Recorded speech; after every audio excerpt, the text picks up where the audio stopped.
နာမှုတွေအပြည့်ဝပါတယ်မင်းတို့ခံကားစကားကိုတန်တရားကင်းစွာတဲ့တိတ်တိတ်ရင်မှာနာဝင်ချိုအေးပြန်ကြမိတယ်အသာရဆုံးချစ်ကပြတော့နင်းမြောက်သလိုပဲ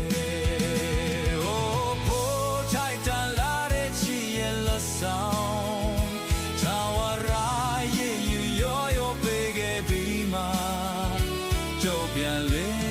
မဲ့ကိုမြတ်တာဘာကြောင့်များလဲလူရှုလို့ထားခဲ့ရလဲတကယ်ဆိုမင်းထမပေါ်ရင်တောင်းမှာမရောတဲ့ကိုချစ်ပါတော့ပြန်ဖို့မလို့